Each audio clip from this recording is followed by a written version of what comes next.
इस वीडियो में हम देखने वाले हैं ऊप्स कॉन्सेप्ट के बारे में। ठीक है, व्हाट इज ऊप? Oops means object oriented programming language, sorry programming. ठीक है, तो ऊप के बारे में देखने वाले हैं। ऊप्स में क्या क्या आते हैं? ऊप्स में अपनी क्लास आती है, इनहेरिटेंस वगैरह आती है, वो सब ठीक है आगे जाके पढ़ेंगे। अभी मैं आपको इस थ्योरी बता रहा हूँ। ठीक है, ठीक है, ऊप्स की हमें क्यों नीड पड़ती है? ठीक है, क्योंकि ये आपको क्लियर और एक स्ट्रक्चर प्रोग्राम प्रोवाइड कराता है। ठीक है, और जो कोड जो होता था है वो अभी ठीक है मेंटेन करना थोड़ा इजी हो जाता है। मेंटेन करने से क्या है, अभी तो हम छोटे छोटे प्रोग्राम बना रहे हैं, लेकिन जब हम बड़ा प्रोग्राम बनाते हैं तो उसमें हमें दिक्कत आती है कि हमारी एरर कहाँ पर है, हमारी डीबगिंग में कहाँ पर प्रॉब्लम आ रही है। तो वो चीज़ हम ठीक है ऊप्स के थ्रू जल्दी से फाइंड कर लेते हैं। ठीक है, तो ठीक है, और कभी कभार क्या होता है हम इस तरीके का कोड लिख देती हैं। ठीक है, यानी कि अभी हमने फंक्शन पढ़ा था, और फंक्शन क्या था? छोटा कोड ब्लॉक था। लेकिन एक ऐसी टूल्स यानी कि एक ऐसी टेक्नोलॉजी जिसके अंदर फंक्शन को भी इनर करके साइड रखा जाए, यानी कि फंक्शन को भी एक कोड के अंदर रखा जाए, तो उसे ठीक है उन चीज़ों को हम इसमें डिस्क्राइब करेंगे होता क्या है। ठीक है, तो हमने पहले पढ़ा कि यह क्लियर स्ट्रक्चर होता है, दूसरी बार यह इजी हो जाता है मेंटेन करने में, थर्ड पॉइंट इसमें लिखा है कि आप रिपीट, ठीक है रिपीट, सपोज आपको कोई ऐसा कोड लिख दिया जिसकी आपको अगेन नीड है, तो आप उसमें रिपीट नहीं करोगे, उसी का आप यूज कर लोगे फिर से। ठीक है, और फोर्थ लाइन में लिखा है रियूजेबल। ठीक है, रियूजेबल वही, ठीक है, रियूज कर सकते हैं उस कोड को, लिखे हुए कोड को। सपोज मान के चलो एक एप्पल, बनाना, मैंगो, यानी कि इन सब का एक नाम दिया जाएगा ना, मैंगो, बनाना, ये क्या है? एक फ्रूट की कैटेगरी में आती है, तो इस कैटेगरी को बोला गया है क्लास। क्या बोला गया है? क्लास। ठीक है, एप्पल, बनाना, मैंगो, इन तीनों को बोलेंगे हम अपनी ठीक है प्रोग्राम की भाषा में ऑब्जेक्ट। ठीक है, कार, कार के पास भी अपने पास तीन है, वॉल्वो, ओडिटी, ठीक है, डिफरेंट डिफरेंट टाइप के। ठीक है, तो क्लास बनाने का तरीका क्या है? कुछ नहीं है। ठीक है, क्लास होती क्या है पहले तो वो देखते हैं। क्लास, ठीक है, क्लास अपन इस तरीके से समझ सकते हैं, कलेक्शन, ठीक है, कलेक्शन ऑफ स्टूडेंट। ठीक है, collection of student, that is called class. ठीक है, सिंपल भाषा में क्लास क्या है? Collection of student, that is called class. Student क्या है? स्टूडेंट ऑब्जेक्ट है, तो क्लास जो है वो ऑब्जेक्ट से मिलकर बनती है। क्लास किन से मिलकर बनती है? ऑब्जेक्ट से। तो ऑब्जेक्ट मीन्स स्टूडेंट। ठीक है, तो ये थी हमारी सिंपल भाषा। तो क्लास क्या कहलाती है? क्लास ऑब्जेक्ट के थ्रू वर्क करती है। ठीक है, आई होप आप ये चीज आपको समझ में आ गई होगी कि क्लास क्या है, कलेक्शन है स्टूडेंटों का, वो क्या कहलाती है? क्लास कहलाती है। ठीक है, ये तो है सिंपल भाषा। ठीक है, तो किस तरीके से ये वर्क करती है, जैसे कि सपोज मान के चलो मैंने एक क्लास बना ली, एक एग्जाम्पल लिया, क्लास का नाम कुछ भी हो सकता है। ठीक है, कुछ भी हो सकता है, तो मैंने अभी के लिए माई क्लास लिख दी। ठीक है, और मैंने क्या किया, एक्स की वैल्यू 7 दी। ठीक है, तो ये तो हो गया एक ब्लॉक। ठीक है, अब मैं चाहता हूँ इस एक्स को मुझे कहीं भी यूज करना है, ठीक है, यानी कि एक्सेस करना है, तो किसी भी नाम का एक ऑब्जेक्ट बना लो और उस क्लास का नाम दे दो, जो भी आपने क्लास बनाई है। हमारी क्लास का नाम है माई क्लास। ठीक है, तो पूरा का पूरा एक्सेस ओबीजी के पास आ गया, और मैंने कहा मुझे प्रिंट करा दो। ओबीजी से कहा कि आपके पास जो भी एक्स नाम का वैल्यू वेरिएबल है उसे प्रिंट करा। ठीक है, ओ बी जी, यानी कि इस ऑब्जेक्ट से कहा कि आपके पास कुछ जो भी एक्स नाम की वैल्यू हो वो आप मुझे एक्सेस करके दे दो। कुछ भी लिख सकते हो, डजेंट मैटर कि मैंने ओ बी जी लिखा तो आप ऑब्जेक्ट, इसे ऑब्जेक्ट बोलेंगे। क्या बोलेंगे? ऑब्जेक्ट, यानी कि क्लास जो है ऑब्जेक्ट के थ्रू वर्क करती है। ठीक है, क्लास किसके थ्रू वर्क करती है? ऑब्जेक्ट के थ्रू वर्क करती है। देखो आ गया ना सेम। ठीक है, ठीक है, आ गया ना सेम। ठीक है, देखो अब ऐसा क्यों? ऐसा इसलिए मैंने कुछ और बना दिया। कुछ और से मेरा मतलब है जैसे कि मैंने इसके अंदर एक फंक्शन बना दिया, डिफाइन। फंक्शन का नाम दे दिया मैंने, क्या दे दूँ मैं फंक्शन का नाम? ठीक है, कुछ भी देख सकते हैं। एक काम करता हूँ मैं, फंक्शन का नाम दे दिया, अभी के लिए मैंने सम दे दिया। ठीक है, सम नाम का फंक्शन दे दिया, जिसमें मैंने कहा कि आप एक काम करो, क्या काम करो, 5 वैल्यू का सम निकालो। तो sum equal A plus B plus C plus D plus A B C D, 4 value का आप सम निकालो। ठीक है, सॉरी फार। तो ए बी सी डी क्या है? कुछ नहीं है, वेरिएबल है। तो मैं एक काम कर रहा हूँ, यहाँ पर पास कर रहा हूँ ए बी सी डी और ई, ठीक है। तो क्लास के अंदर, ठीक है, ये अब अभी के लिए मैं हटा रहा हूँ, ठीक है, ये चीज़ समझ में आ गई, ठीक है। क्लास के अंदर हमने क्या बनाया, फंक्शन बनाया, ठीक है। अभी बाहर बनता था हमारा फंक्शन, लेकिन थोड़ा फंक्शन से भी एक बड़ा एक टूल्स है जिसे हम क्लास नाम दे रहे हैं, ठीक है। क्लास के अंदर भी हमने फंक्शन का यूज़ कर लिया, ठीक है। और हमने कहा इन दोनों का सम जो भी है इसको दे दो, ठीक है। अब इस फंक्शन को कैसे कॉल, फंक्शन तब वर्क करता है जब हम इसे कॉल करते हैं, इसे कॉल भी कैसे कराएंगे, हमने कहा ओबीजी के अंदर एक फंक्शन है, किस नाम का फंक्शन है, सम नाम का फंक्शन है, उसके अंदर आप जाओ, ठीक है, और उसे कॉल करा दो। लेकिन वो कॉल कैसे करेगा, उसमें हमें 5 वैल्यू देनी पड़ेगी। 5 वैल्यू कुछ भी दे दो, ये दे दो, मैंने 5 वैल्यू दे दी, ठीक है। तो 4 ए की वैल्यू है, बी 6 की वैल्यू है, 7 सी की वैल्यू है, 8 डी की वैल्यू है, 9 ए की वैल्यू, और उसको प्रिंट करा दो, ठीक है। उसको क्या करा दो, प्रिंट करा दो, ठीक है। तो इस तरीके से अपन कॉल कराते हैं, ठीक है। तो मैं इसका आउटपुट दिखाता हूँ आपको थोड़ा और, ठीक है, ठीक है, ठीक है। 1 मिनट, मैं इसे फिर से रन कर रहा हूँ, ठीक है, ठीक है। तो इन दोनों का मुझे आप सम करके दिखा दो। सब, अब देखो एक चीज़ और नोटिस करो कि सम कैसे दिखाई देगा, प्रिंट तो मैंने किया ही नहीं, क्या नहीं किया, प्रिंट नहीं किया, तो मुझे यहाँ पर प्रिंट करना पड़ेगा, तभी तो मेरा आउटपुट आएगा, मैंने प्रिंट ही नहीं किया था। तो आंसर इज, जब तक हम प्रिंट नहीं करेंगे तब तक कैसे आएगा सम, ठीक है। सम ये किया हमने, क्या किया, यहाँ पर प्रिंट कर दिया, ठीक है।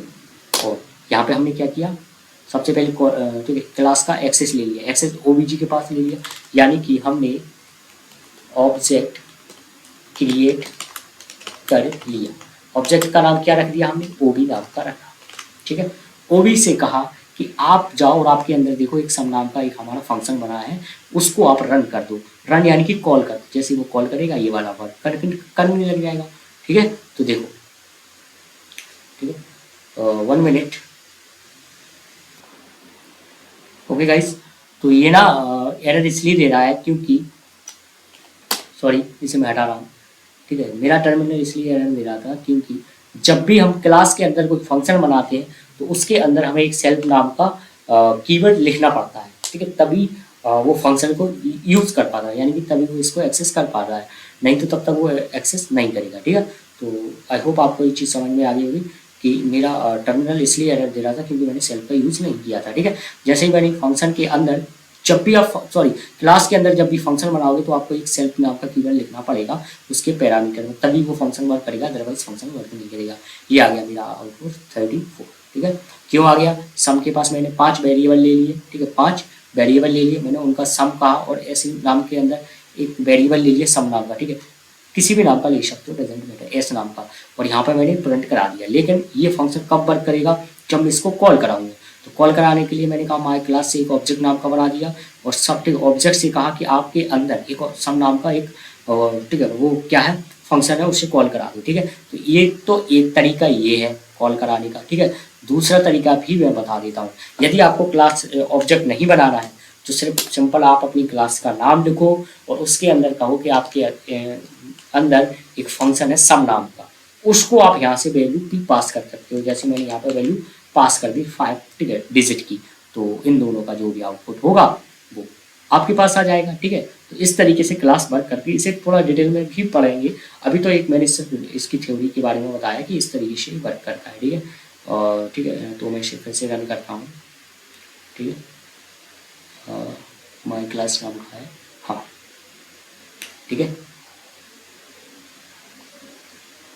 1 मिनट, सॉरी, हमारे क्लास, अरे मीनिंग गलत लिखती क्या, हाँ, ठीक है, ओके, ठीक है। अब इस केस में आपको सारे सेल्फ हटाना पड़ेगा, ठीक है, ठीक है। यदि आप ऑब्जेक्ट बनाते हो तो आपको यहाँ पे सेल्फ यूज करना है, यदि आप ऑब्जेक्ट के बिना यूज कर रहे हो क्लास को तो आप इस तरीके से सिंपल बिना सेल्फ हटा के भी यूज कर सकते हो, ठीक है। तो ये था क्लास, ठीक है।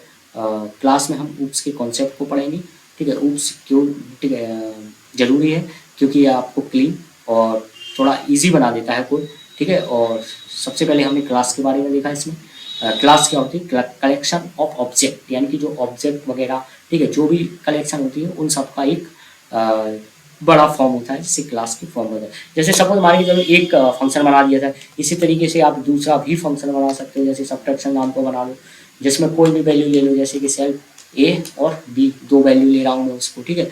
और मैं क्या कर रहा हूँ यहाँ पे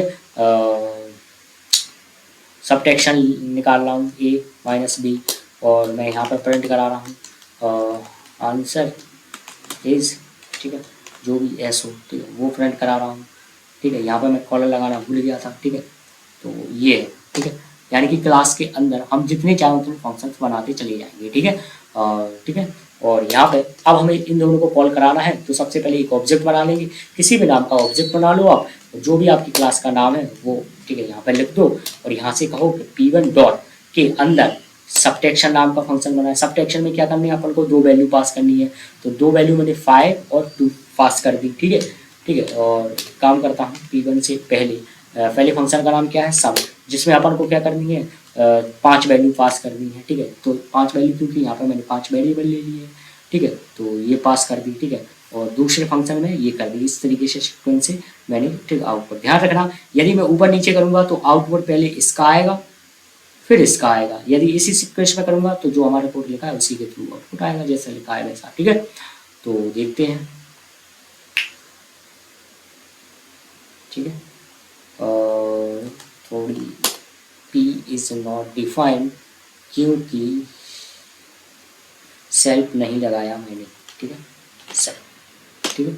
अब ये वर्क कर जाएगा, ठीक है, ठीक है। जब, ठीक है, ध्यान रखना, जब भी ऑब्जेक्ट बने आपका तो उस केस में सेल्फ लगाना कंपलसरी है फंक्शन के पैरामीटर के अंदर, नहीं तो ये आपको एरर दे देगा, ठीक है। तो देखो हमारे दो आउटपुट आएंगे, ठीक है, हमारा, ठीक है, फर्स्ट आया 1 2 3 4 5 का ऐड, दूसरा आया आंसर 3, ठीक है। आई होप आपको ये चीज़ समझ में आ गई होगी, ठीक है।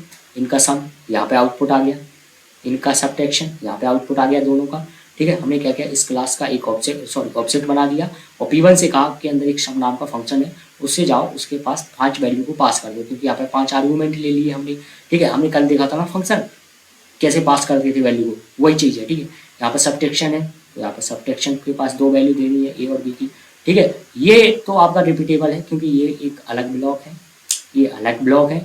अब देखो जब भी कोई एरर आएगी तो ये पूरे कोड में नहीं आएगी एरर, ठीक है। जैसे कि सपोज मान के चलो मैं एक एरर कर देता हूँ, तो +C, ठीक है, मैंने एक एरर कर दी, ठीक है। तो इससे क्या हो रहा, इससे ये होगा कि यदि मैं फंक्शन का यूज नहीं करूँगा तो क्या हो जाएगा, पूरा का पूरा कोड नहीं चलेगा। यदि मैंने फंक्शन का यूज किया तो उतना कोड चल जाएगा जितना कि मेरा रन है, सही है, इतना कोड क्या मेरा सही है, तो इतना कोड का आंसर आ गया मेरा इतना, ठीक है। अब दिक्कत किस में है मेरे में, सिर्फ इतने वाले ब्लॉक में मेरी एरर है, तो जो दूसरा वाला फंक्शन था वो वर्क नहीं किया, ठीक है। फर्स्ट वाला तो कर गया, ये आ गया ना आउटपुट अपना, ये 50, ठीक है, फर्स्ट वाले का, ठीक है। तो इससे ये क्या हो गया, इससे ये हो गया कि जितना आपका कोड सही है उतना तो वर्क करेगा, और जो आपका गलत है वो वर्क नहीं करेगा इतना, इसलिए हमने क्लास का यूज़ किया, ठीक है। सपोज मान के चलो मैं ये चीज़ हटा रहा हूँ, ठीक है, और मैंने x² 5 और प्रिंट में लिख दिया x + b, ठीक है। तो ये पूरा का पूरा कोड ही नहीं चलेगा मेरा, यदि मैं इसे रन करूँगा तो नहीं चलेगा ना, क्योंकि ये भी एरर दे देगा। लेकिन यही काम मैं यदि क्लास के अंदर करूँगा तो जितना मेरा सही है उतना मेरा रन कर जाएगा, ठीक है। तो ठीक है, आई होप आपको ये चीज़ समझ में आ गई होगी। Thank you.